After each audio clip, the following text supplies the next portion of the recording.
we're going to observe just a moment of silence here because it is the 11th anniversary of September 11th, and our thoughts really are with the families and everyone who was touched by this national tragedy.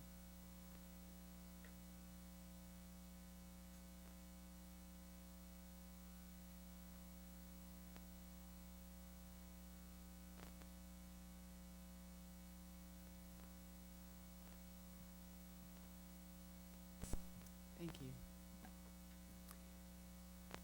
And we do have Spanish translation available this evening. Ms. Limon? Tenemos traducción en español. Si alguien necesita audífonos, por favor comuníquese con. Aquí tenemos a alguien que nos puede ayudar. Gracias. We also have headsets available for the hearing impaired. And Dr. Cash, now we will move on to introductions, proclamations, presentations, or recognitions. Thank you very much, President Deacon. We're in the back-to-school night mode. It's happening all over our district. It started last week and it'll continue for the next several weeks. As you may have read in yesterday's e-news, 70 San Marcos High School students did a phenomenal job providing translation services at Adams, McKinley, Monroe, Washington, and Harding elementary schools. I also want to let you know that our district is co-sponsoring with Safe Launch, a project that Janet Rouse is spearheading, which is an evening presentation to talk about raising successful children. The presenters are Ray Lozano and Riverside Deputy DA Jerry Lopez. This event is geared for parents as well as students in grades 6 through 12. It'll be held on September 20th from 6:30 to 8:30 at La Cumbra Junior High School, and it promises to be an informative, interactive evening for students and parents. And to sweeten the presentation and the opportunity for people to attend, McConnell's Ice Cream will be served after the question and answer time with the Deputy DA and Ray Lozano. The 2012 results are in regarding our national AP scholars, and I'm happy to report that 17 students from across our district have been identified as national AP scholars. Equally, yeah, that's worth a round of applause. Thank you. Equally impressive, though, are really the numbers of advanced placement tests that our students took. At San Marcos High School this past year, 331 students took 519 exams, with 363 of those exams having the score of 3, 4, or 5. At Santa Barbara High School, 471 students took 843 exams, with 334 of those exams having scores of 3, 4, or 5. And at Dos Pueblos High School, 567 students took 982 exams, with 425 students having scores of 3, 4, and 5. Great work by our students and our teachers in those schools. Those aren't easy exams, and they reflect high-level thinking and high-level work by our students and our staff. We have more than 30 AP courses that are offered by the College Board and at our schools across the district.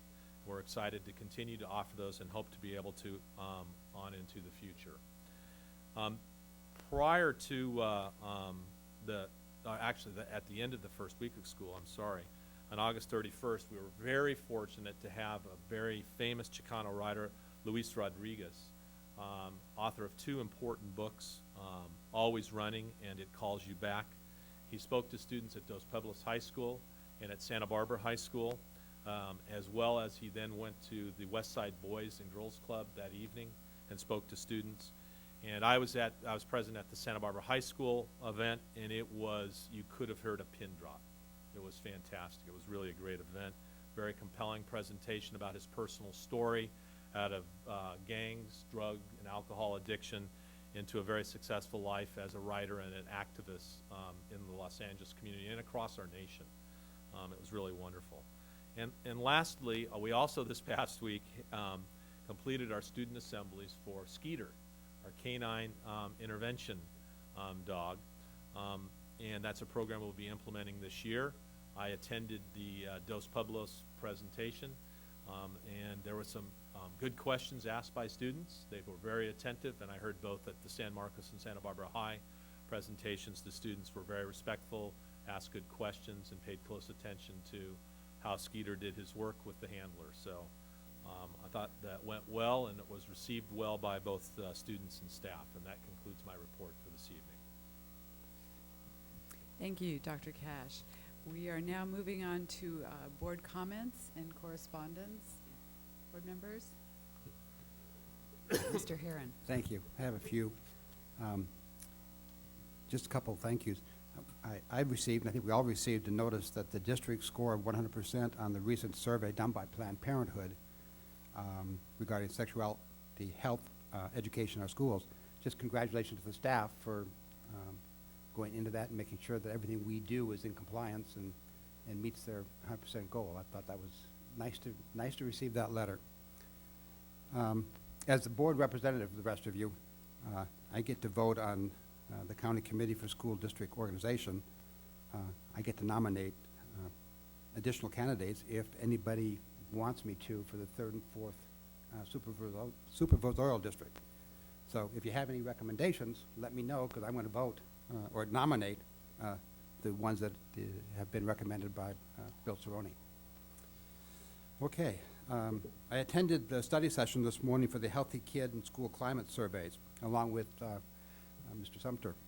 And I'm looking forward to a very enthusiastic endorsement and support from our staff, principals, so that this year we have a real solid representation from all the schools on especially the Healthy Kids Survey and the School Climate Survey. And I understand that we'll be doing that sometime in November, first part of December. So I would hope that the proper urging of the principals and the staff take that very seriously. I, for one, use that information, and I think the rest of us do too. And I know that we can use it to find out exactly what the climate is in our schools, both from the standpoint of what the teachers think and what the students think. And this year, I would urge us at least to look into and have a report back on the parent survey.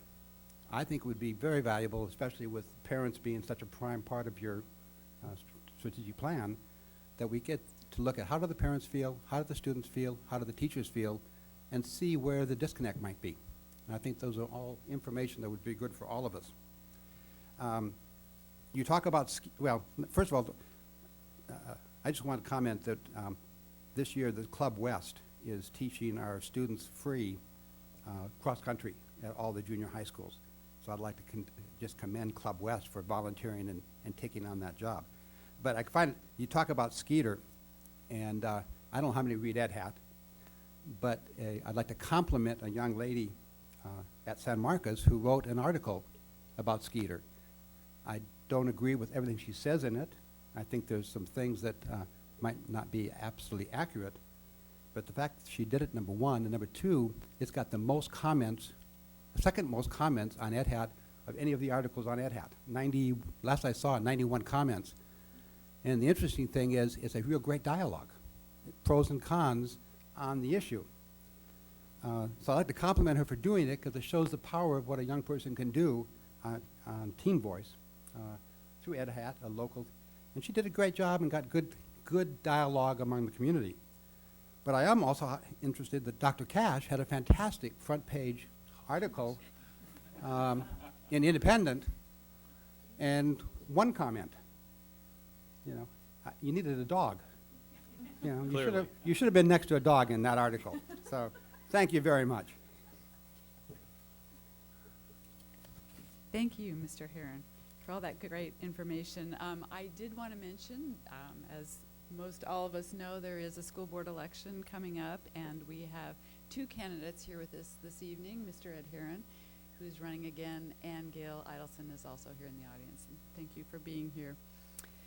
And we are all excited about back to school night, which is coming up for the junior highs. And actually, is LaQuesta's this evening? LaQuesta's this evening. Okay. Junior And highs we've are got the Thursday. junior highs Thursday, and the high schools next week, and the elementaries. And we're really having a lot of success with the translation program, which is great. And I'm really looking forward to seeing that in action as we have students translate for parents. That's back to school night. I would also like to give a great shout out to Dr. Carrie Mills. Is this your last board meeting with us? Well, you have done a terrific job, a yeoman's job, I guess I should say, for the last 3 years, and have enabled our district to make fantastic strides in special education and really turned us around. And we are really sorry to see you go. I think the board all knows that Carrie's husband chose to stay in the Bay Area while she lived here, and she commuted almost every weekend to the Bay Area.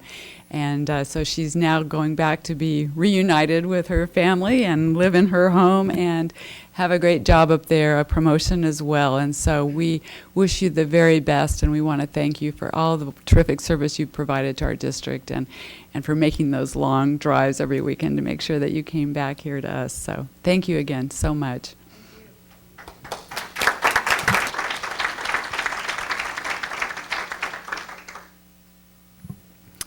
And so that concludes, Mrs. Cordero. Yeah, I just want to make a couple of quick observations, but first of all, let me add my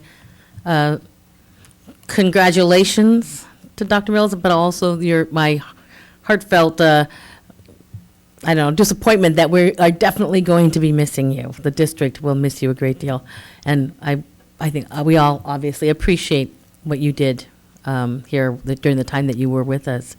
I just wanted to quickly mention that, acknowledge the passing of one of our former board members, Grace Flores, who served on the school district in the 90s and passed away a couple of weeks ago.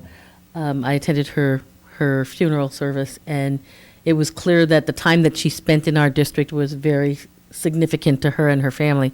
So I just wanted to acknowledge her passing. And then quickly just bring us a little bit up to date. I attended the Adelante board, governing board meeting last night for the Adelante Charter School. They were discussing a variety of issues. They're dealing with budget issues as we are. They're dealing with, but they got their test scores back.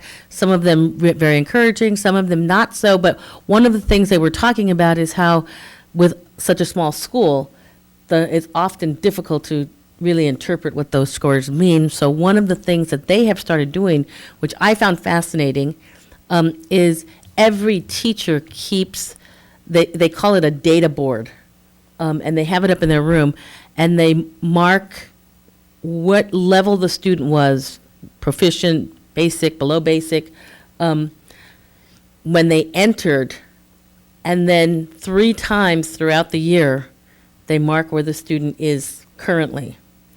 And they keep it there so that they can see. It was quite interesting that in the classroom that I was in, where we saw the data board, every student had gone up, not one student had regressed, and some of them had gone up 2 or 3 levels. So I asked them to compile that data, which they are doing anyways for their SIG grant, and to forward it to us for a possible board brief, because I found that to be really compelling information that seems to have a little bit more direct meaning to their school than some of the more common scores that we get. So.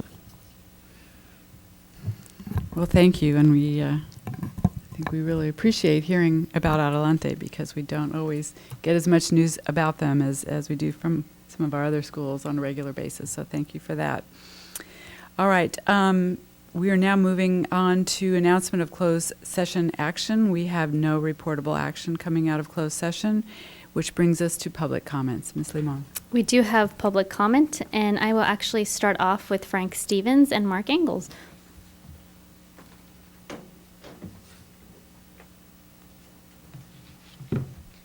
Good evening, board members, friends of education. Before I start, I'd like to make a quick announcement. In the audience this evening, Janet West, who's just returned to Santa Barbara. She was a member of the school board here from 1968 to 1976, eight years. And Janet, welcome back to Santa Barbara.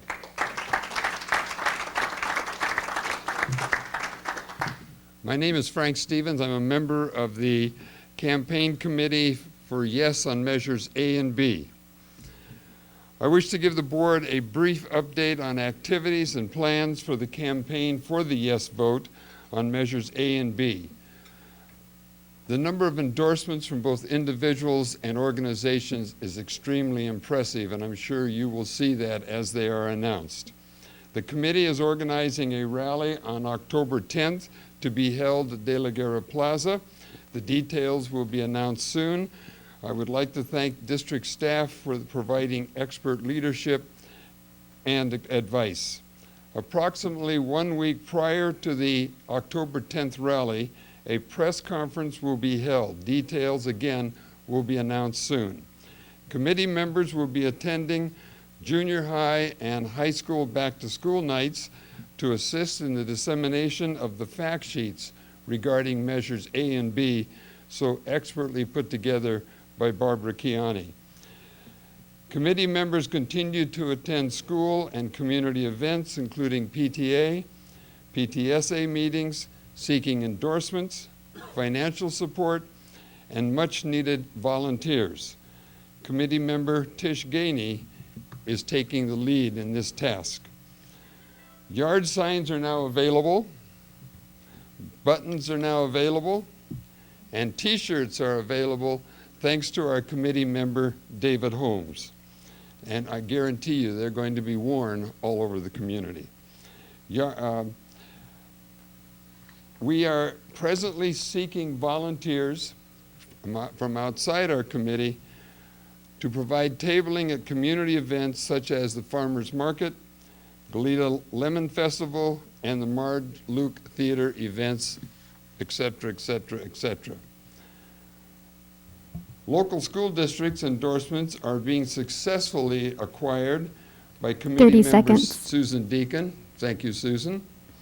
Various mailings are in plans as we reach out to voters that we need to reach out to. And the mailings that we're considering will be spearheaded by our resident expert, Brian Robertson, who is also on our committee. Our website's available. We're on Facebook, thanks to our executive director, Margie, a real treasure. Time. As the absentee ballots are mailed in early October and we get closer to the November election, the priority will shift to getting out the vote. Our greatest need, besides donations, Mr. Stevens, your is time is securing up. Your time is up. Oh, okay. So if you can. volunteers. That was my last thing. Thank you. Thank you, Mr. Stevens. Always looking for volunteers. Thank you, Mark.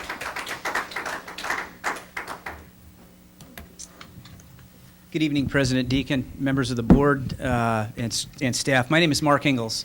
I'm on the Santa Barbara Education Foundation Board and a committee member for Yes for Schools and Yes for Measures A and B. Frank did a great job of telling you some of the things that we're involved in the community. We're actively meeting weekly, our campaign committee,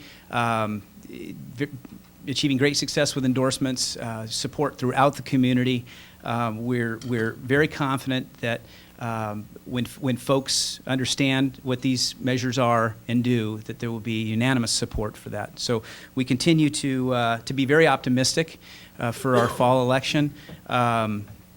We have a tremendous committee established. I know all of you have supported and endorsed the measures, and we hope that in your off time, we're out there seeing you actively campaigning as well. The measures speak for themselves. I think they're based on the success of the expiring measures.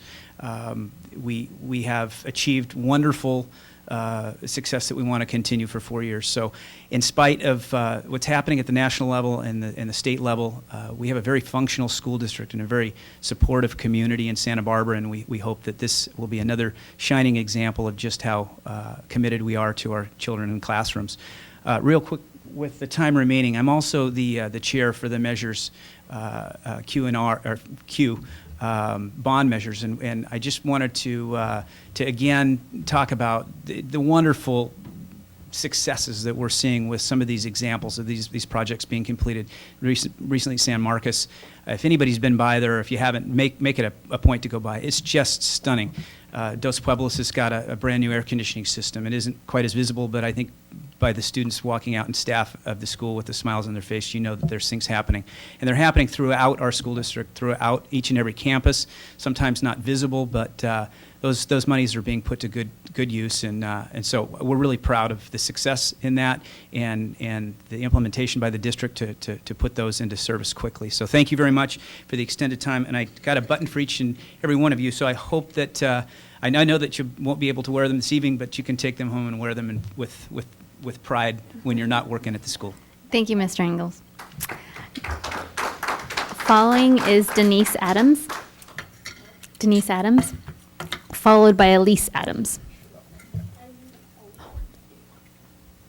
And I'll have to apologize to Miss Elise Adams. I just saw your note now. Is it okay if she goes first? Yes, sure, absolutely.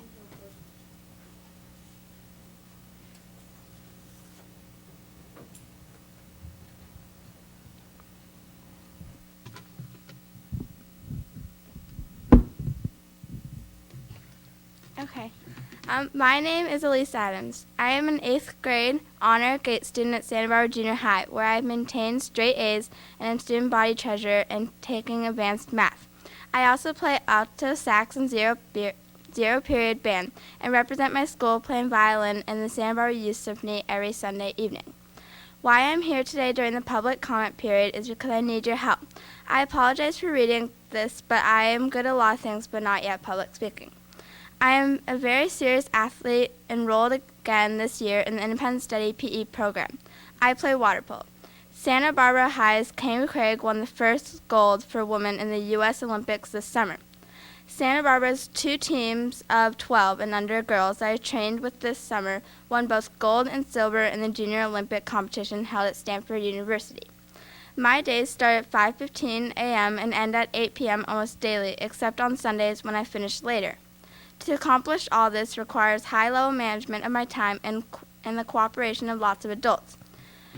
For example, my water polo coach lets me out of the pool 15 minutes early at 7 in the morning instead of at 7:15 to help me get to jazz band at Santa Barbara Junior High, ready to play my sax at 7:20 a.m. I swim laps in the mornings. After jazz band ends at 8:15, I have already put in 3 hard hours and need a break to eat, catch my breath, and refocus to prepare for my academic day, just like working adults. Every one of my teachers understands my need for a break and want to accommodate me. They understand your mission statement, to help every student reach their full potential. However, this year I have been told by administrators that my teachers cannot accommodate me because of the additional costs to Santa Barbara District to maintain me on the Santa Barbara Junior High campus first period when every other student is there. I simply don't understand. What is the additional cost for me to be there? Teachers have even invited me to sit in their classes during first period prep or during beginning band. Again, this year, the school librarian invited me to spend first period in the library. The PE teacher said I could rest, eat, and review my homework in his office, but administrators have said that my being on campus first period would be an added cost to the district, even if I sat in the office. Why? I have nowhere to go first period. I was told by the principal to go home after band and come back to school if I need a break. I don't understand why a serious student who wants to be 30 seconds. at school cannot be accommodated. I also do not like being a problem. I like to be an excellent ambassador in my school. Thank you for listening to me. I hope to know where I'm supposed to go tomorrow first period. Thank you, Miss Adams. Denise Adams.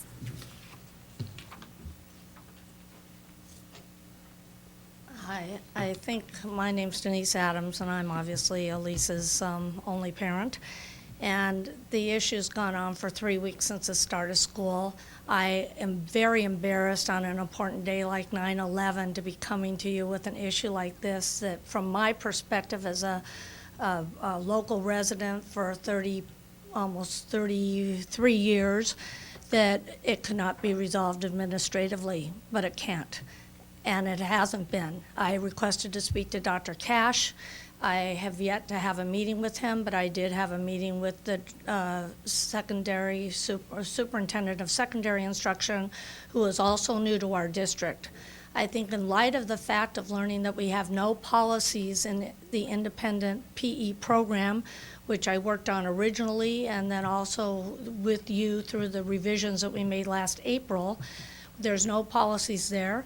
There's no policy that I can find that prohibits an interested enrolled student from being on campus during normal operating hours, which start at first period. This just seems like such a ludicrous, absurd issue that my daughter can't even sit in the office during first period. So because we have so many new administrators, we have many new principals, we have people new to our area, and we have people being solicited actively for donations to help with our campuses on the east side at Santa Barbara High and Santa Barbara Junior High. I think it's very critical that the board get as involved as you can on what's going on at the local campuses and at least be aware of what's going on.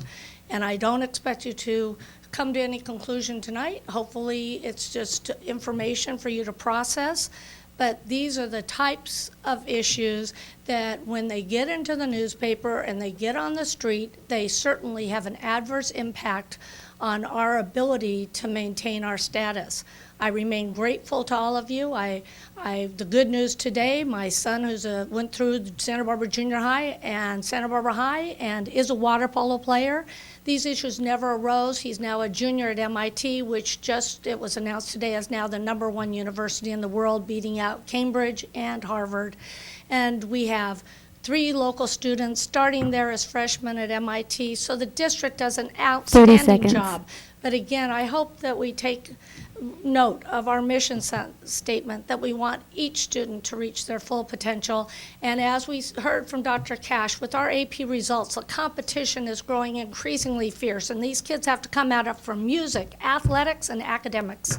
And so if you could accommodate my daughter and others, I'd be grateful, but I want you to know she's the only student in this situation. Thank you. Thank you, Ms. Adams. Marsha Eckelberger.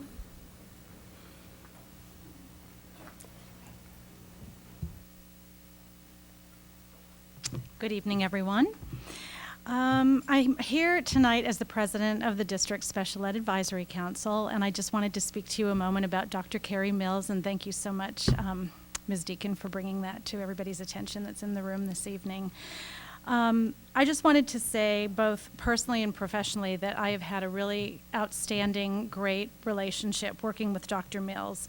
She's been great to work with parents, and her really positive attitude and open and willingness to try to work things out has trickled down to her staff as well. So I really, I'm going to miss that very much. You know, she came in right after our FCMAT report, and I thought, God help whoever comes in after that FCMAT report. As we all know, there were like 153 recommendations, and somehow with the support of the district and the staff and the backing, we were able to kind of cull that into an action plan. And by God, if she didn't really, keep banging at that action plan, and so a lot of things have really been taken care of. It is a living document. We're always going to have to refer back to that action plan, and I really hope whoever it is that does come in keeps that on their desk and really refers to that, and I know Dr. Cash is going to make sure that happens, because we don't want to shove that in a drawer. We don't want to see and have a repeat of what happened. But Dr. Mills has provided trainings for many of the staff on a variety of topics. She's added additional services to our continuum of services here in the district. And my God, she's been here almost 3 years. I mean, really, should we be doing our happy dance? I mean, that could be a record. So that in and of itself just, shows that she has got dedication, and she can, she just dug in and tried to darn well do her best. So it's really with deep sorrow that I acknowledge her departure. I think all of the parents really wish her luck in her new position. I think it's an exciting position, and it even sounds like it could be a promotion, because it's a much larger district and a lot more responsibility. But I, for one, really appreciate her service to the district, and she really has made a positive difference in how her staff works with families. And so, Dr. Mills, I just want to look, and I hope I don't shed a tear, but it's really been a pleasure and an honor to work with you, and I'm going to miss you very much, and I wish you all the best. So thank you for your time, Board and Dr. Cash. Thank you.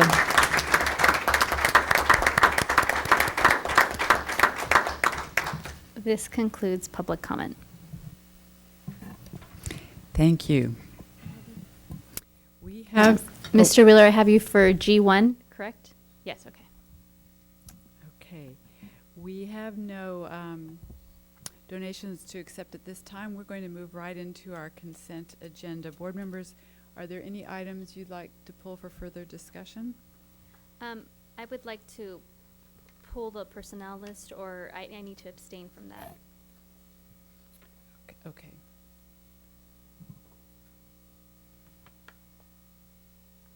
Well, I think we could, Mrs. Cordero. I just have a very quick correction to make in G3. It refers throughout the document to Santa Barbara City Schools as opposed to the Santa Barbara Unified School District.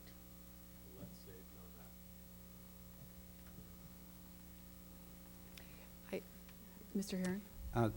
Since Mr. Wheeler wanted to talk about G1 and it's a consent calendar item, I'll pull 1 so he gets a chance to speak about it, and I'll pull 5, G5. Okay, so you'd like to come back to 1 and 5.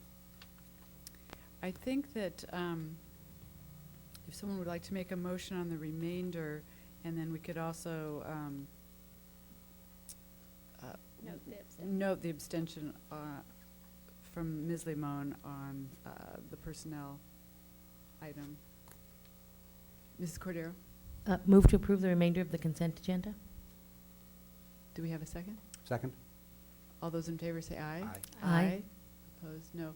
Motion passes 4-0. And I would like to note that Mrs. Parker had a family obligation this evening, and so all of our votes will, there will be 4 board members voting instead of 5 this evening, and she is absent, although she was in closed session.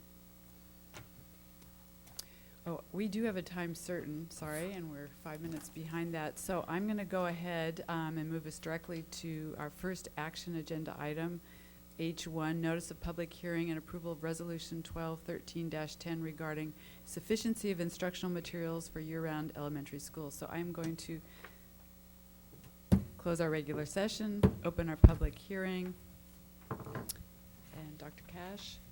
or Mr. Sumner is going to take this. Every year, this comes before you because it's an education code requirement that school boards adopt a resolution stating that the district has met the sufficiency of instructional materials and textbooks requirement for the elementary schools. And it comes to you now for our year-round schools because this has to be done before the end of the 8th week from the first day that the school is in session. So this will come to you again later for the traditional calendar schools as well. So right now, we're looking at this resolution that the board must adopt, verifying that we have sufficiency of instructional materials and textbooks for students at our Cleveland campus and our Santa Barbara Academy campus for this school year. Thank you. Do we have any public comment on this item? We do not. All right, then I'm going to close the public hearing, reopen the regular session. And board members, any discussion? Mr. Herron? I move approval of Resolution 12/13-10. Second? All those in favor say aye. Aye. Aye. Opposed? No. Motion passes 4-0.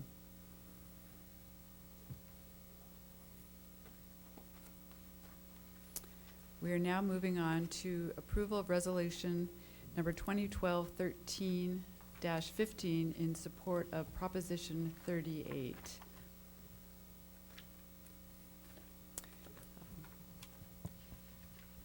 Mr. Herron had asked at our last meeting if the board would be willing to consider a resolution in support of this, or at least to bring it to our discussion. And I know Ms. Limon and I both attended a session with Molly Munger, who is spearheading Proposition 38, which is also designed to bring significant funding to schools in the state of California. And so the California School Board Association has actually also endorsed this, along with the California PTA and Tom Torkelson, who is our superintendent of schools for the state of California. So we do have it on our agenda this evening for discussion about support, and I'd like to take any comment from board members regarding your thoughts at this time.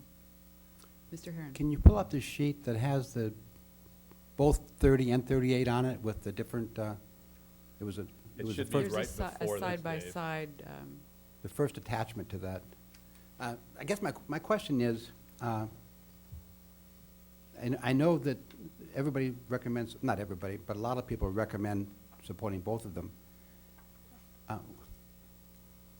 What if 38 wins and goes into effect? How does that affect our furlough situation with our unions? I'll try to answer that. If 38 wins, yes. So, And 30 does not? Well, 38, if 38 gets more than 30, 38 wins. So assuming 38 gets more than 30 and 38 then becomes the law, how does that affect the furlough days? well, my first thought on that would be that we really need to wait and find out how the dust will settle, because I've heard two things, that there's going to be restrictions on Molly Munger, and then I heard there are no restrictions on Molly Munger. So I'm hearing conflicting things from School Services of California and, you know, basically Jack O'Connell, who I had a conversation with the other day. So I'm not sure how we can use that money at this point, for sure, 100%. And if 30 passes, what happens to furlough days? I mean, what are our Well- options, Well, not we're- what happens, but what are our options on furlough days? We will come back to the table with our negotiations. We'll do that with either one Yeah. passes.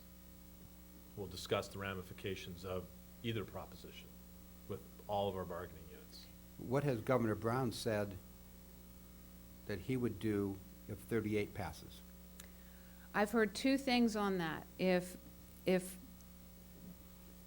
Molly Munger, if Prop 38 passes, and so she wins, then that will be. let's refer to it as Oh, Prop sorry. 38. Sorry, That's sorry. okay. Sorry, so Prop 38, if Prop 38 wins, then, and it's close with Governor Brown's, that if there's a conflict there, that the income taxes will go to whoever has the highest number of votes.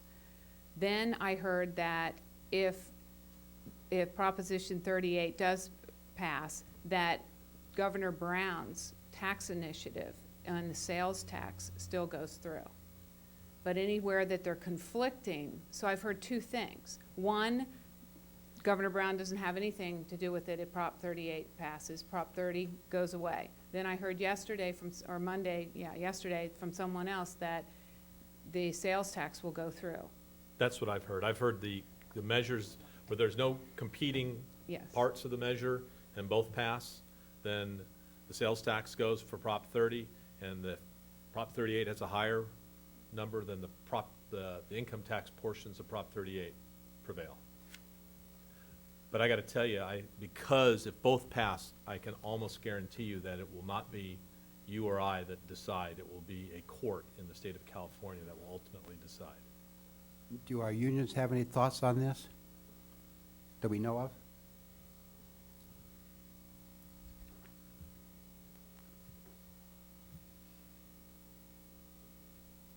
Mr. Lane Wheeler? Madam Chair, with your permission. Of course, Thank- go ahead. Thank you. Lane Wheeler, President of the Santa Barbara Teachers Association. California Teachers Association has taken an endorsed position on Prop 38.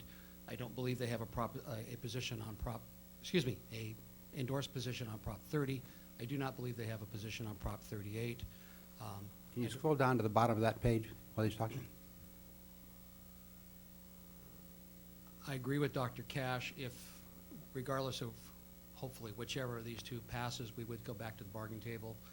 I believe that we have bargained in good faith that the furlough days would be the first issue that we would deal with the idea of restoring student days and hopefully the professional development days also, and trying to restore teachers' certificate units' salaries back to the level which they currently are, even though they'll be less due to cost of living increases and health benefit increases than they were last year. So it's a very fine line. Well- I can't really add anything, I don't Okay, believe. can you scroll to the bottom of the next page then? Yeah.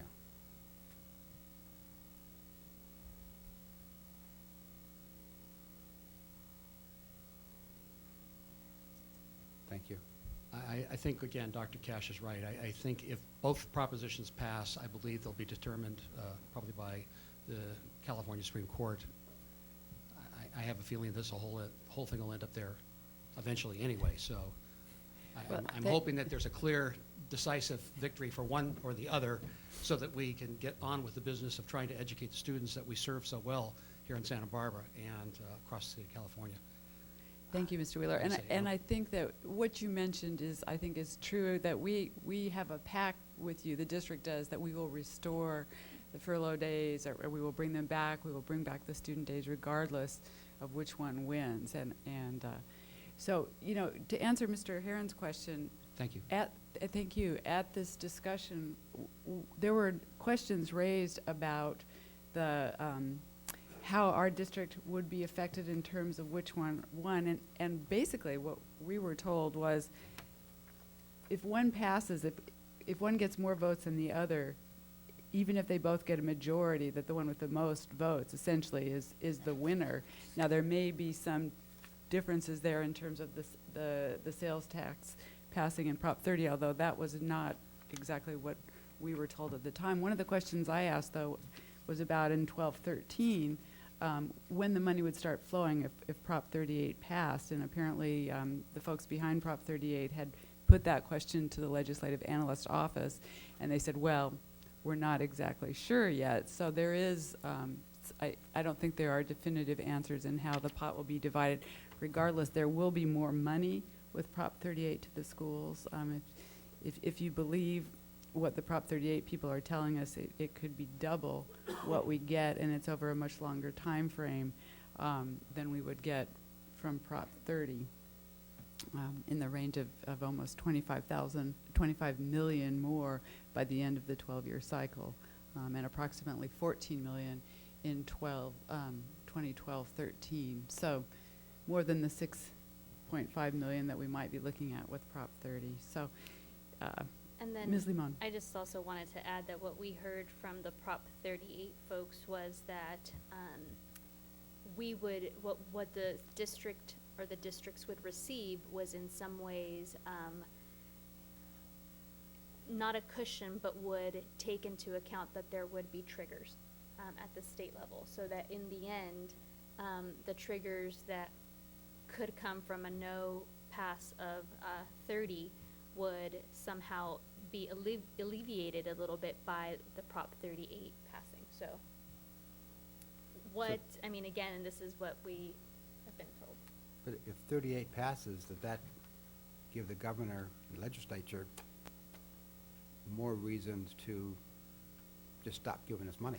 Well, actually, there's a provision that the money can't be, they can't backfill what the state would have taken away from us anyway. So, in other words, the state is required to continue to give us what they had given us prior, and that money from Prop 38 would be on top of that. And so they've called that out. I think it may even, I'm not sure it says there, but if you go on to the Legislative Analyst website, it talks about that there is a prohibition about using the Prop 38 money to backfill what the state is taking away.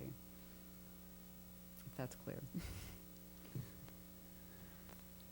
Mrs. Cordero. Well, I kind of had a similar, not so much question as concern, and that is that particular issue,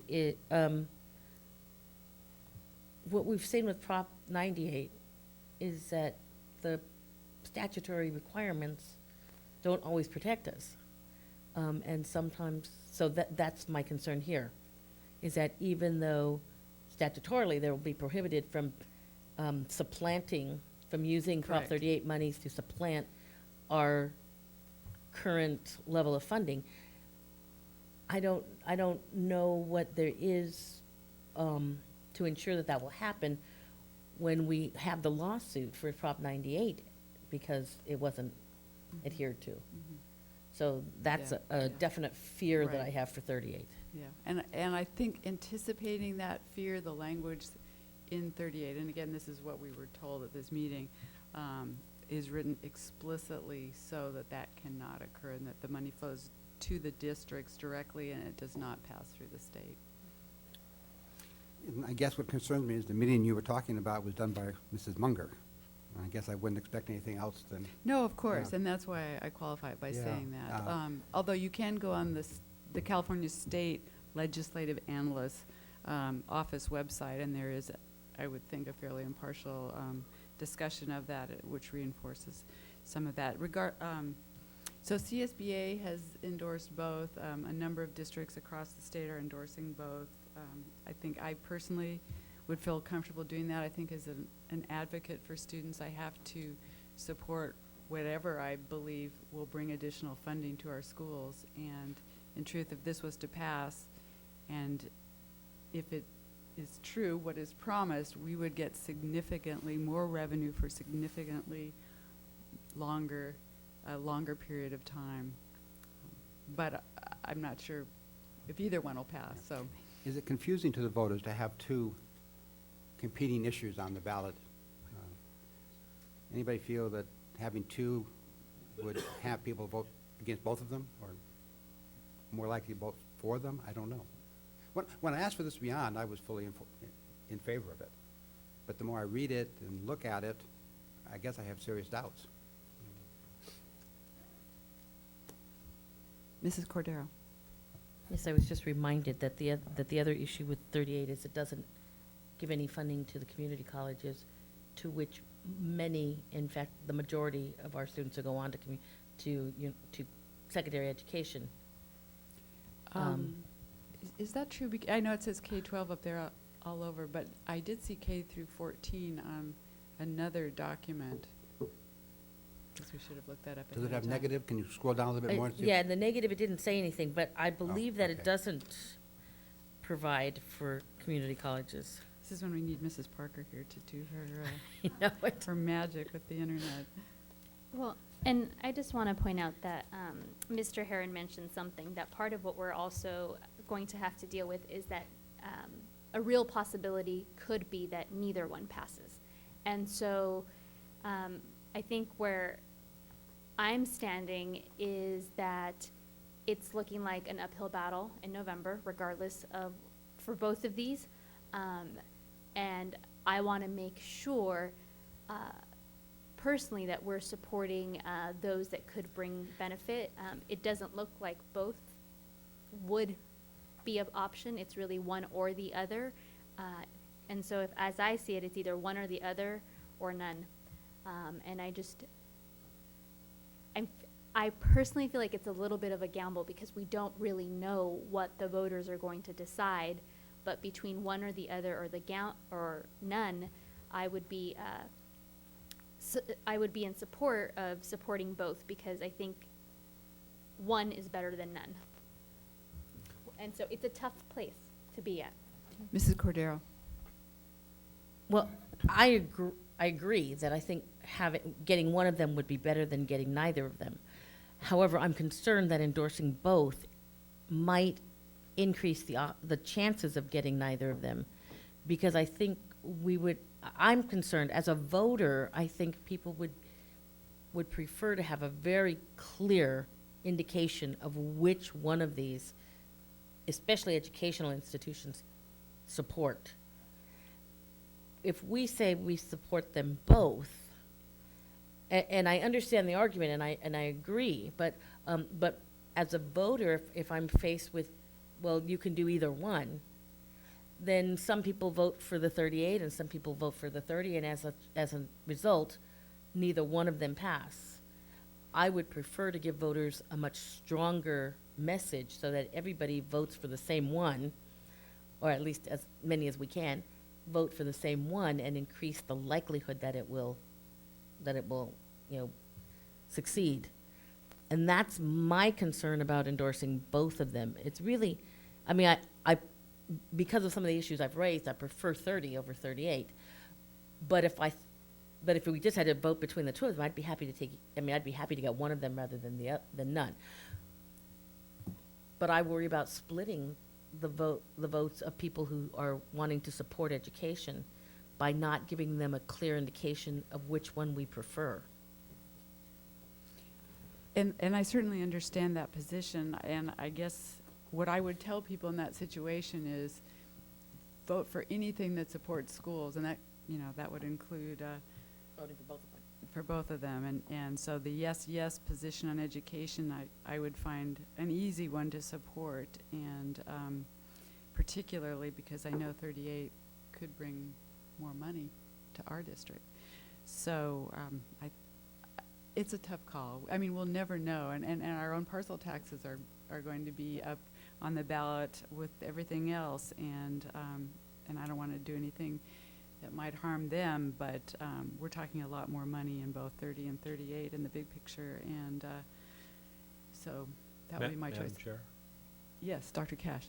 I think one important distinction that has been left out of the conversation is that Proposition 38, the money goes directly to schools. It's a do not pass go, do not stop, I mean, Prop 30 goes to the state, and then the state determines where the revenues go. That's a fundamental difference. That's why Molly Munger went with Prop 38, was a philosophical belief that the stopping in the state on the way to local schools was not the best way to allocate funds for education. So I think that, I would hope that would be part of your thinking in relationship to that. It certainly is for me as a voter in trying to parse out, one or the other or both. And also, if I may make one comment too, is that we will just be able to not have trigger cuts with Prop 30, and then they will pay us back the money that they vote us for over a year now. So there's no additional money. It's a remain flat, and thank you for the money Yeah, that you owe us. That's also very true. Just one more question. then. Mr. Heron. Which one passing is the most likely to cause litigation going to the Supreme Court? I think I heard mentioned. Well, I think either one is going to be, I mean, because one of the issues that hasn't also been raised is that there's a lot of attention right now on Governor Brown's estimates regarding what the taxes will be and its relationship to the cuts. So I think this California Supreme Court, as Mr. Wheeler said, will be the ultimate arbiter. On both of them? I mean, doesn't matter which one passes? I think there's significant questions about both. One of the issues in relationship to Prop 30 has to do with whether that money can be used to retire, or whether,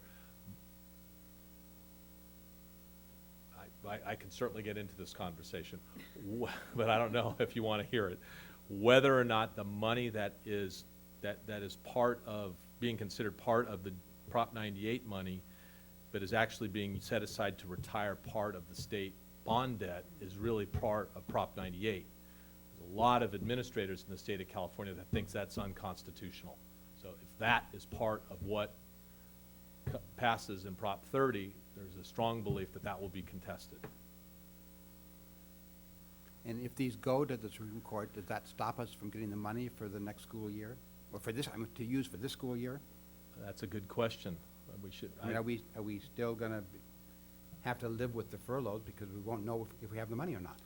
My guess is the Supreme Court would take it on a writ and make a decision relatively quick. And certainly any proposition is subject to potential lawsuits, so that I don't think that can stop us from making decisions one way or the other, because that's something that every proposition is vulnerable to. I was just interested if one had a bigger chance than the other of ending up in litigation. I think they're either one. Okay, we do have a time certain at 7:30, but if there's more discussion, we could certainly come back to this, or if we're ready for a motion. I'd like to make the motion to approve resolution number 2012/201315 in support of Proposition 38. I'm happy to second that. Is there, I guess we're ready to take a vote then. All those in favor say aye. Aye. Opposed? No. Motion passes 3-1. And mine's with trepidation. I really. Well, I relate to wish that what we do here made a huge difference in terms of how people will vote on these, but I'm not so certain that ultimately we will influence, at least on the state level, how people vote. But I certainly hope there is something that passes for education, and now we've supported both, so Well, I hope one of them passes. Mrs. Cordero? I would just like to say, I couldn't in good conscience vote for one that I don't believe provides any additional support for community colleges when I, every day, see the students who come out of our district who are going into community colleges, and I know that the community college is facing severe cutbacks and that may significantly impact whether our students continue to have that access. And so I think it's vital that if we want to support our students' education, we need to support it beyond 12. And that, you raise a very valid point, and I appreciate your sharing that. Okay, we are now going to move on to action agenda item H5, public hearing and adoption of Resolution 2012-13-14 of the Board of Education of the Santa Barbara Unified School District increasing school facility fees, and these are developer fees. And so I will now close regular session, open the public hearing, and Mr. Hetyank, would you intend to present this, I'm assuming? Thank you, President Deacon. Every 2 years, the State Allocation Board is authorized to adjust the level of developer fees. Developer fees are sometimes called statutory school fees, developer fees. They're all interchangeable terms. In January, the legislature met and increased the maximum rate to $3.20 per square foot for residential and 51 cents per square foot commercial. And then also in our study, it would be 15 cents a square foot if it is a mini storage facility, because that generates less. The amount that the fees produce are not sufficient to build. It costs more to build than what the fees produce. And so you're still authorized to have bond issues and other means of gathering capital funds, because the school facility fee that you collect does not fund 100% of the construction that's needed. Goleta Union School District has passed a resolution about a month and a half before us, and in the attachment, there's a developer fee schedule for all the districts that are feeder districts. We collect the money for our feeder districts and then distribute that money to them. So that way a person, when they pull a building permit, only has to come one place to pay a fee. We collect half of the square footage at the rate of the secondary and half of the square footage at the rate of the elementary. So if they are in our district, they would pay the same rate on each half. If they are in a district like Cold Spring or someone that has a lower rate currently, they would pay half of the fee at that elementary rate and half at our secondary rate. And we would keep our secondary half and then forward. I think they forward it quarterly, if I'm not mistaken. My boss is shaking her head, yes, to those feeder districts. We've met all the statutory requirements. We've advertised in the newspaper. We sent a copy of the fee to the one person I know was interested, even though they did not officially request it. Copy of the notices and the study have been sent to all of our building departments, both at the City of Santa Barbara, the City of Goleta, and the county. The fee would take effect 60 days from the date that you approve the resolution. Thank you. Do we have any public comment on this item? We do not. All right, then I'm going to close the public hearing section of this item and return to regular session board discussion. Mr. Herron? Can you just let us know what the actual increase is on each item?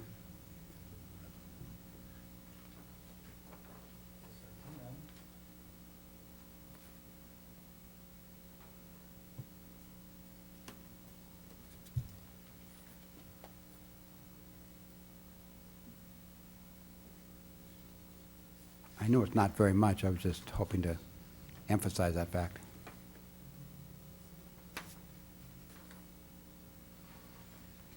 We did meet and discuss whether going out for the amount of the fee increase would be offset by the cost of doing the study, and yes, the answer is yes.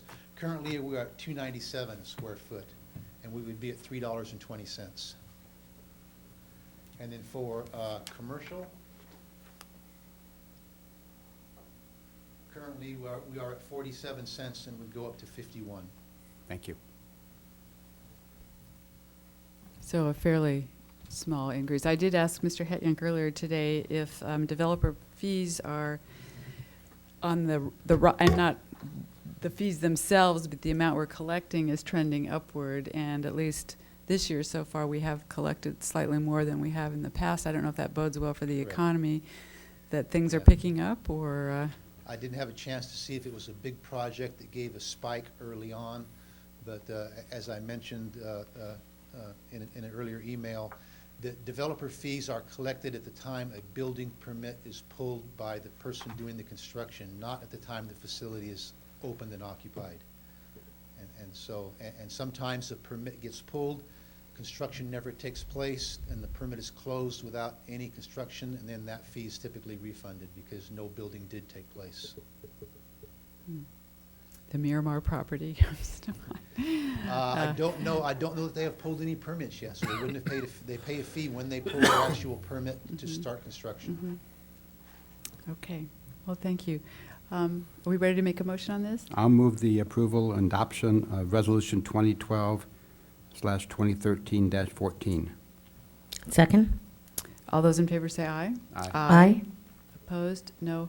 Motion passes Thank you. 4-0. Thank you, Mr. Hetyank. We will now go back to item H3, approval of the 2011-12 fiscal year unaudited actuals. Ms. Jeté. Thank you, President Deacon. Well, the 2011-12 fiscal year books have been closed and the district's unaudited actuals are completed. In October this year, I will have been here with the district for 4 years, and within those 4 years, I have never come to you and told you that we have an operating surplus in our unrestricted side of our general fund. This is due to the entire staff of Santa Barbara Unified School understanding the fiscal crisis at the state level, district, and site level. 2011-12 was a difficult year fiscally, and we've all worked as a team to get her done. So let's take a look at how we actually ended up this year. I chuckled. Thank you. Marcia chuckled too. Okay. Oh, Marcia chuckled. Thanks for chuckling. I want my PowerPoint, please.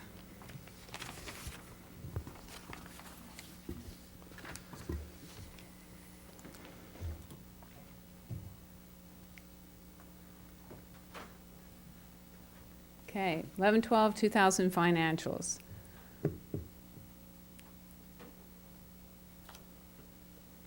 I should have gotten the remote. Here's some basic information on our district. Our enrollment for 11-12 was 14,044. We ended up with an ADA of 13,308.04, which is a 94.76% of enrollment.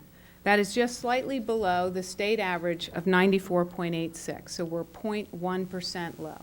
But is that higher than we've been recently? No, that's well, yeah, it is, actually. We're usually 94.54, so attendance is up. Our revenue limit source, pre-deficit, is $7,571.95. Our deficited revenue limit sources are $6,011.98. So it's a loss of revenue per ADA of $1,560. That is just above the state average of $1,503. $1,503. So the revenue variances, this is only on the unrestricted side. So on 11-12 second interim, we were projecting a $79 million worth of revenue. We came in at about $80 million. So it's less than 1% off. We had an increase in federal revenue, and this is due to Medi-Cal administrative activities, or what we locally call MA funding. And that came in after second interim. So we were not allowed to budget that until it actually hits our books.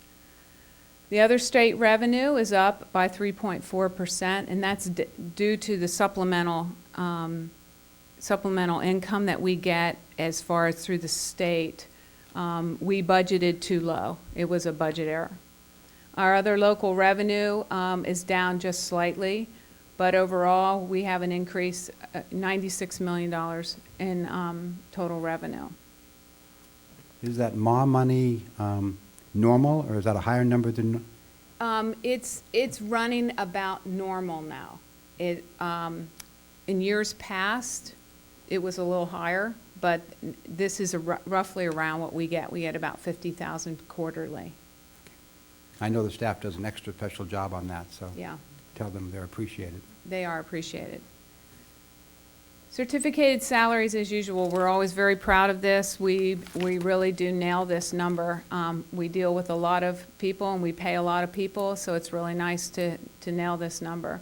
We always come in books and supplies under, and this is due to, we always plan on budgeting whatever we spend. The money we receive, we're gonna budget. And so when it comes in lower, we reap the benefits in the ending fund balance. Also, is services and other operating came in lower, which this is a great area. The housekeeping came in lower, and when you're dealing with 23 sites, housekeeping is a big deal. And also our contracted services came in lower because we're taking on more at the district level. So other uses and contributions, and down at the bottom, this is where we're really proud of. That $934,000 is a surplus. That means that on our operating side of the budget, we ended positive. This is the first time in the 4 years that I've been here, so I finally bring you good news. And as I said, that's a community-wide effort. That's not just here at the district office, that's everywhere. Some of that money. Can you back up one slide? Sure. Under contributions, the layperson might look at that and say, my God, we lost $16 million in contributions, but can you explain that that's not contributions of money coming in, it's... That's correct. What we do is we supplement other areas. For example, about 14 million of that 16, almost 17 million is special ed with the special education transportation, federal, state, and transportation for special ed. Others are things on the restricted side of the budget. In that $934,000 also is, in that fund balance, is partially parcel tax, which we can't touch, and there is a little bit of money in the TRAN area where we'll offset the interest expense that we have in TRAN. But overall, we still have an operating surplus of $679,000. So this is how basically we end up with a $7 million ending fund balance, which is a 5.12% reserve. And as you can see, I decreased the ending fund balance by the parcel tax and the TRAN, the tax revenue anticipation note. So, because that money is not, we are not able to use that for our reserve. So our 3.5 million is our 3% recommended reserve, and our undesignated fund balance is 3.4 million. So, what's next? Can I ask a quick question? Sure.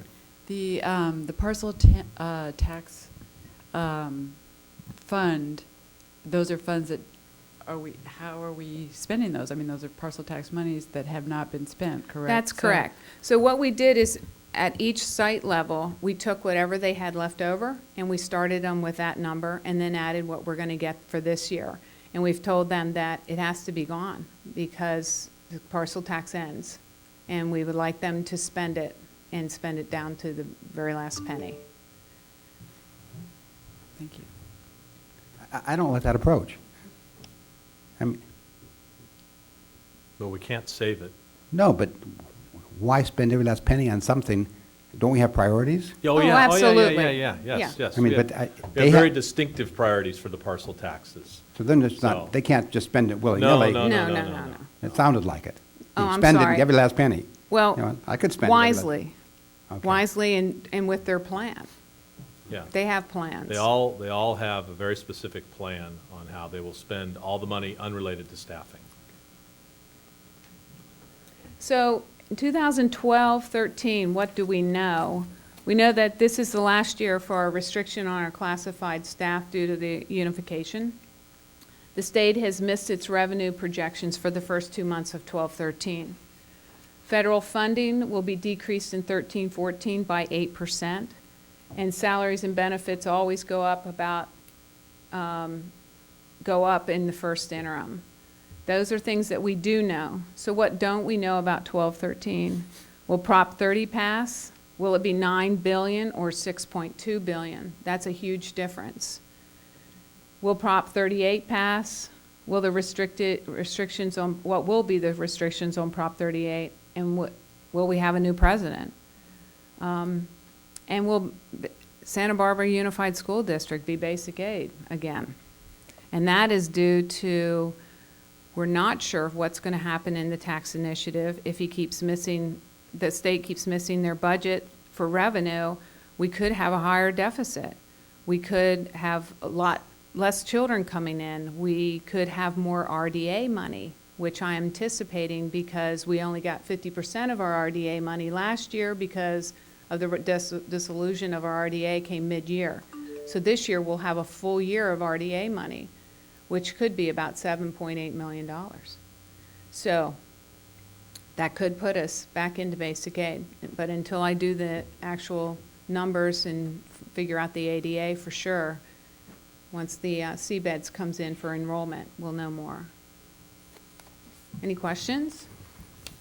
Thank you. And I mean, I know we're all really happy that, you know, that our, that we've come up in our reserves, but I would just like to put the cautionary footnote on this, is that this is in the face of cuts year after year after year, and actually going down to that bare minimum reserve was a very scary prospect. And Very so scary. all we've got now is a cushion on that, and that's thanks to the hard work of staff and the belt tightening that went on at all of our sites, and we really appreciate that, and we appreciate the sacrifices people have made, working really hard in the face of significant cuts of funding to their classrooms.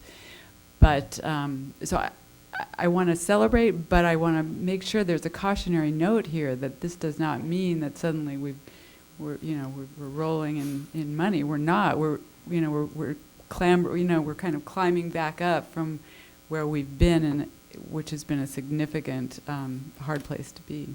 I couldn't agree with you more, and that's why I put up what we know and what we don't know, because for me, I know 3.4 million sounds like a ton of money, but it can go like that. We have, there's a lot of unknowns, and I would like to take a deep breath, I think we all would, and just hold on and make sure that, maybe by February we have a way better idea of what these tax initiatives are going to do to us. It's really important that we are not in a structural deficit mode, Yes. as that's the most responsible position for us to be in, is to not spend more than we take in. And remember, we promised that we would be out of the structural deficit in 3 years. We did it before that. So that's due to a lot of people. Mr. Herron. Part of the discussion is why I pulled G5, because in G5 it talks about 13-14, where we need to give a list of reductions for 2.1 million. 13-14, we don't have parcel tax money possibly, so that's $1.7 million in changes.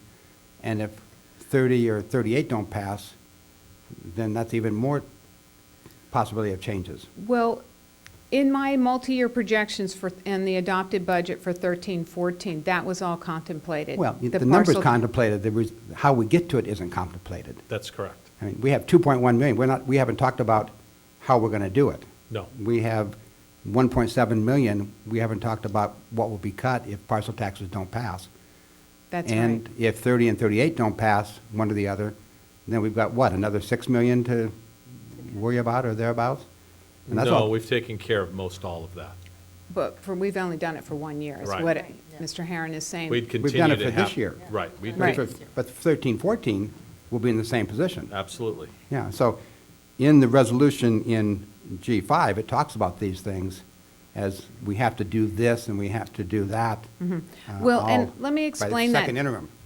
Right, and the county education office, and many county education offices are doing this at this time, is that since the state is in such a crisis, that they're telling us that you promised to make these cuts. We get that every year is such a big, huge swing, and you can't make those multi-year, hold people to those multi-year projections. So all they're saying is they're making it very aware to the board that you need to do something. Maybe you don't need to, but you're going to promise to do something for the adopted budget. And they're just finishing up reviewing the adopted budget, so they're kind of behind. So this is just a way to say you super promise to make the cuts that you need to And- make. And if we keep this money that you've saved for us, it makes those decisions easier, right? Yes. Yes, because And we're no longer deficit Yeah, spending. so, as long as we keep not deficit don't- spending. and don't spend it. Yes. Correct. That's Thank you. correct. I like to sleep at night. Yeah, me too. So this is not a license to No, to it's not. spend. Thank you. Mrs. Cordero? Well, I just want to acknowledge the significance of eliminating our structural deficit. We have had that for several years in a row. It's always been a concern. I know that it is the work of a lot of people throughout the district to make that happen, but I just don't want to gloss over it. I want to acknowledge that it is a significant achievement It is. to make that happen, and I definitely appreciate it from your office and from everyone who made that happen.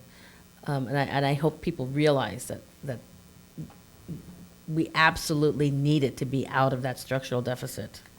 We couldn't sustain it. Just one more comment. I appreciate this so much. This is so much better than going through 200 pages of fine print. This the public can understand. And we're moving more and more towards that. We discussed that about, so you'll see a big difference at first interim also. It's in our draft Yeah, 2 of the strategic This plan. is something that any member of the public could look at and understand. It's hard to understand the document itself. But I you have appreciate to it. approve the document itself. I know, but I appreciate the simplicity of what you presented. Thank you. Ms. Limon? Well, and I was actually going to echo that because I was looking at this and I was like, I think this is the first time we've had this presentation done in a PowerPoint format where we've extracted the numbers that we really need to look at. So I was like, wow, this is great. This is good information, and I hope we'll do more of that because I do think that the community should be.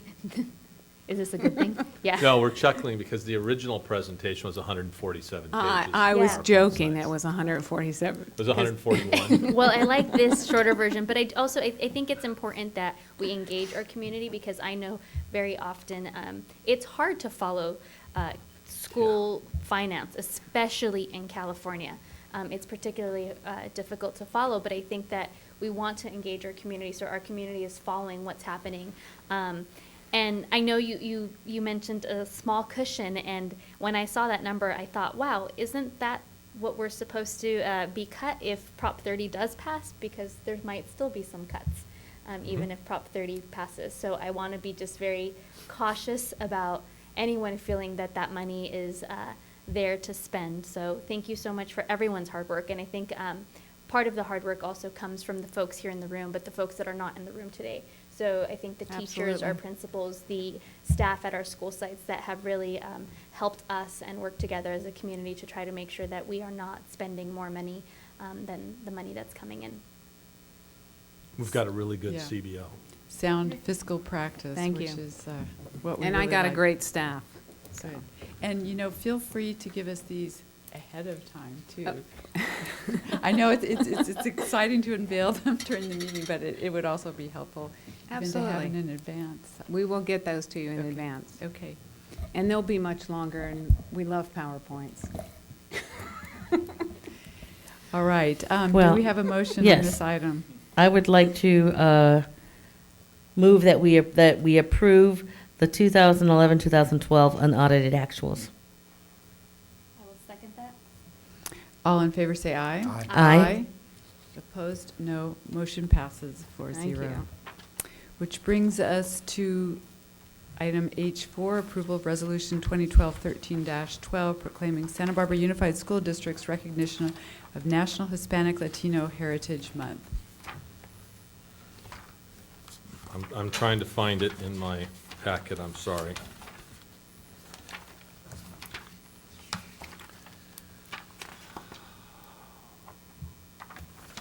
I think Mr. Handel has his. I have an we've electronic got it. version. Yeah, I should have had my electronic version. I'm very sorry. Can you just give me a moment to find it? Would you like to see my PowerPoint again? Oh, here we go. Okay. National Hispanic Latino Heritage Month was established in 1988. The law was passed to celebrate Hispanic Latino Americans as well as the anniversaries of independence of 6 Latin American countries.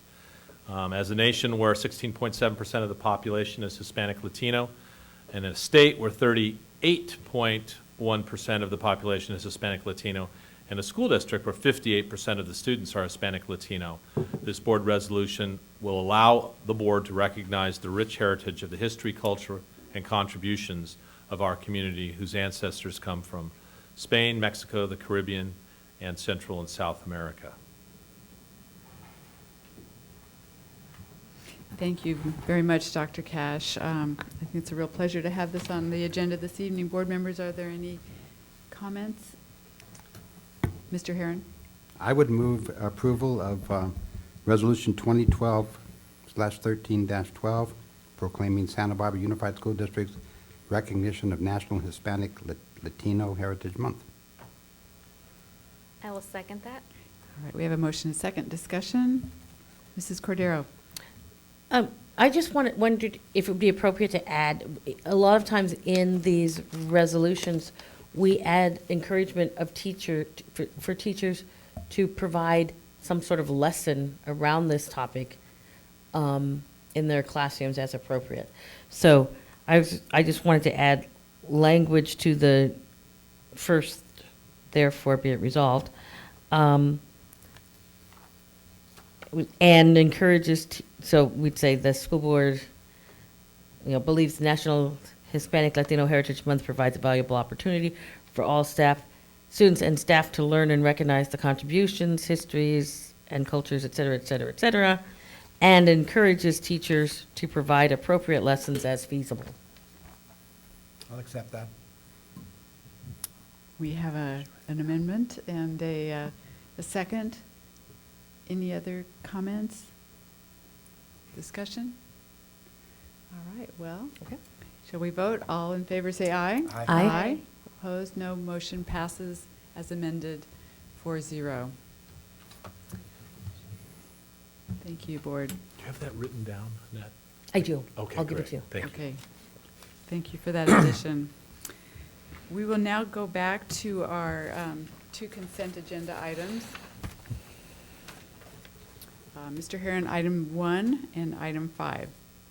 I pulled on 1 because I noticed that Mr. Wheeler had a comment on G1, and since it was a consent item, he wouldn't have had the chance to talk because we had already passed that. So whatever Mr. Lane Wheeler has.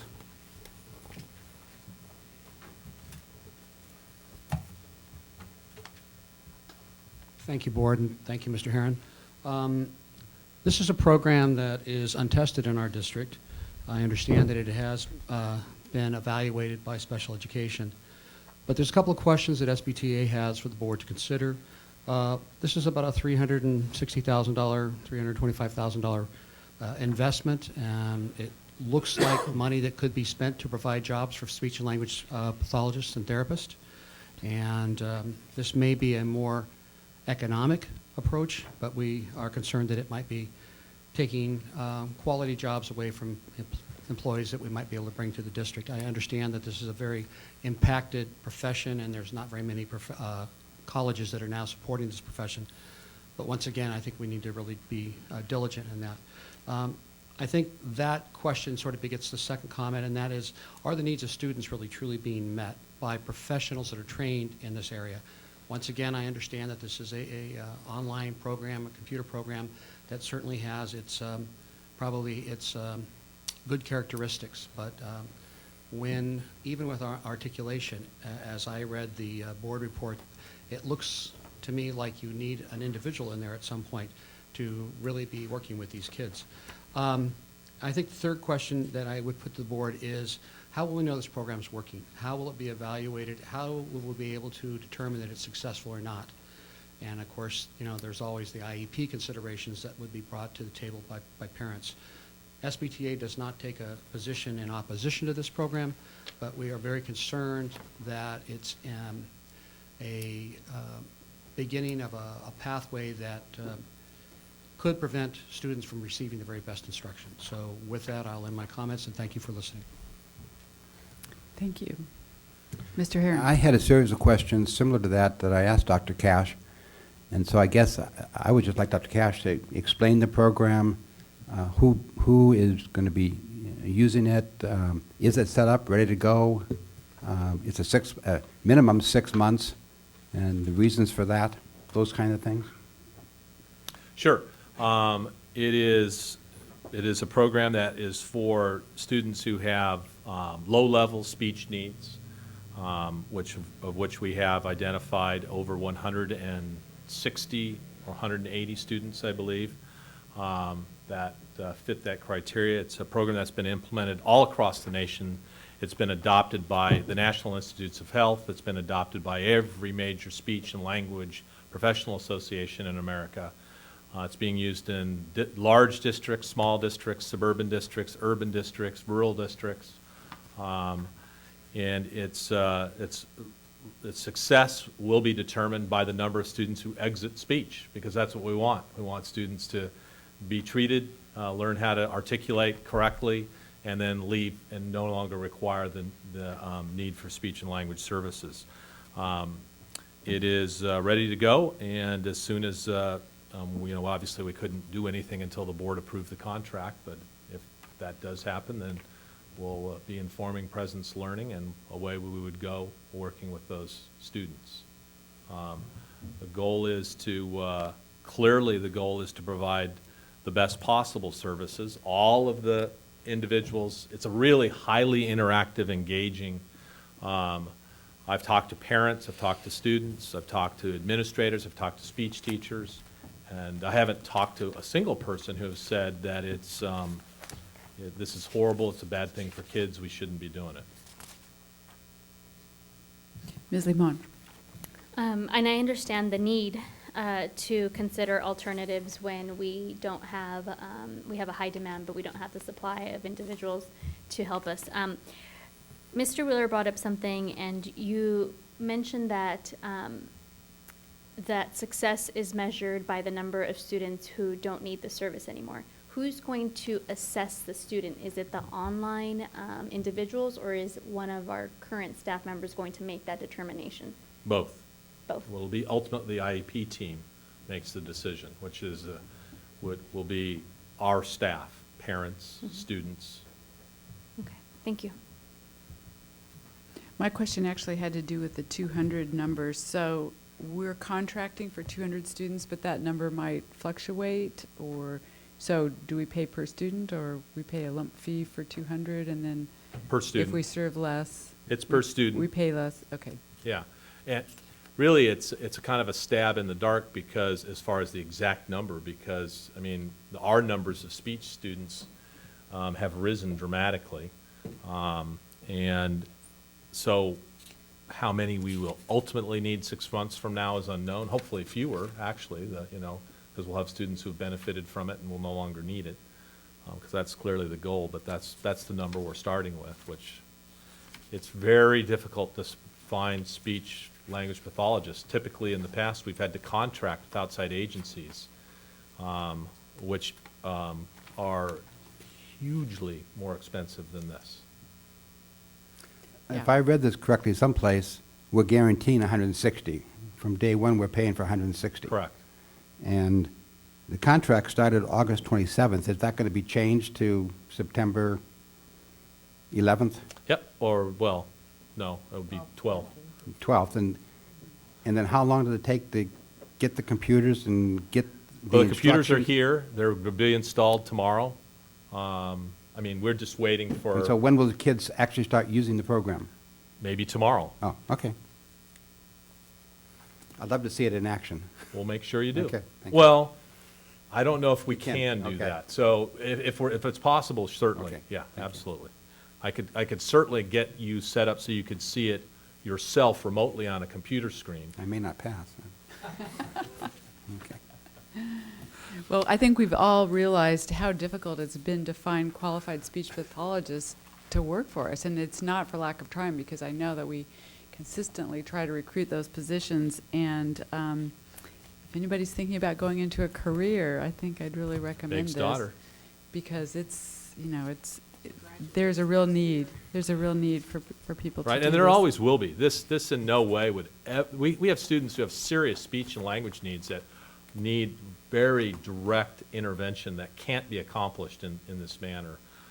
So, the reality that this is going to somehow replace all the speech and language pathologists simply is not an accurate assessment, because we can't do that, because this type of thing is driven by student needs. It's not driven by our district's need. It's driven by what do students need in order to be successful. These 160 students, what did they get last year? Well, I think some of them we didn't have last year. I can't remember. We might have had 100. How many new speech students do we have this year? I don't know the exact number, but we lost some speech Yeah, pathologists. we That did. was the big thing. Okay. I'll make the motion then to approve President's Learning Consulting Services Agreement. Second?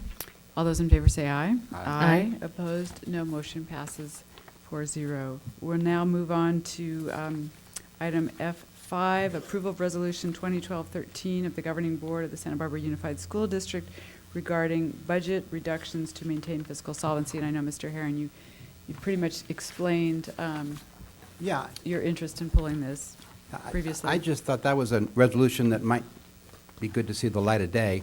We've talked about it, but there were two things in it that caught my attention. Was that we will implement $2.1 million in budget reductions in 2013-14, and two, the last paragraph that says we're going to have to give a contingency plan in the event the governor's tax initiative is not approved by the voters in November 2012. And that's what caught my attention. Well, what about a contingency plan if 38 doesn't pass too? In other words, we're going to have to give some type of contingency plan in, I think it was the second interim in 2013-14. And then the third that's not in here is the other item I mentioned. We have, if A and B don't pass, we have a 1.7 million that we have to cut someplace. And so those are three things I thought it important to mention in light of this, because those are major items for 13-14. Unless anyone wants to paint a rosy picture, this really brings us back to reality, which is the fact that we're facing more cuts. Well, just remember that in the 13-14 budget, multi-year projections, I have reduced the revenue for the parcel tax. I have reduced staff for the parcel tax. I have put the furloughs in, even though we have not negotiated that. But they told us to basically budget for the worst-case scenario, which is Governor Brown's tax does not pass, and it's an ongoing cut. So we put both of those items into the budget in 13-14, and with that being said, and the anticipated ending fund balance that we had at that time, we would need to cut $2.1 million to make a 3% reserve. So if we do well this year, we do well next year, then maybe we don't have to make it. But the county just wants some reassurance that you guys understand Yeah. that we may need to make cuts. It doesn't mean we have to, if it does, it all works out for our benefit, but it, And that 2.1 million includes the expectation or the possibility of the termination of the parcel tax.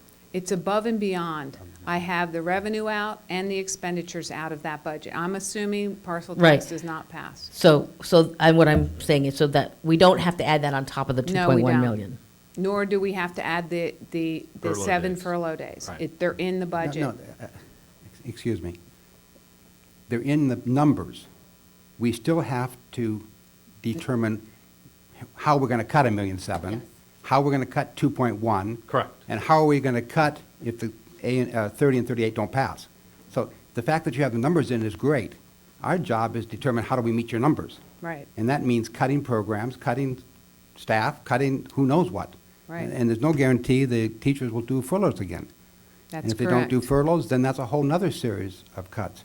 I mean, those are all key items in this one resolution that shouldn't just be done as a consent item. That's why I brought it up. Mrs. Cordero? Okay, so I think I misinterpreted what you were saying, Mr. Herron. I just was pointing out that in the language that we have there, the first resolve says we are going to have a plan for implementing $2.1 million in budget reductions. So therefore, when we say a contingency plan in the final resolve, so a contingency plan for additional expenditure reductions, my point was just that all of those other things would be covered within that 2 point. No, I don't think so. You've already As factored in. Mr. Herron says that we have accommodated for all of the money. What he's saying is that then we have to make choices. So we don't have to do that until second interim, though. So by second interim, which is in March, we will be able to determine, have we negotiated with the teams, and, did the A and B pass, and Right, but Prop 30 and Prop 38. So we'll have more knowledge by then. Okay, so then I think I am misunderstanding something, because I was interpreting what you said and what I thought, that the 2.1 million, we haven't said how we're gonna do that. That's That- I correct. understand that part. But if we figure that out and we come up with a reduction of 2.1 million, and we come up with the reduction of the 1.7, that factors in the possibility of A and B not passing, and the possibility of 38 not passing. If the Doesn't parcel it? tax go Or no? away and the tax initiatives don't pass, you're gonna have to figure out how to do the 7 furloughs or not do the 7 furloughs, the 2.1 million and the 1.7 million. Oh, so the 7 furloughs are outside of that? That's the last paragraph. We haven't Well, see, that's- negotiated that, that's so the- okay, his so point that's the was last saying- resolve. I'm sorry. Okay, I Right, did so- misunderstand So we're that. still looking at that 6.5 Yeah, million, which is what the furloughs Okay. equate to.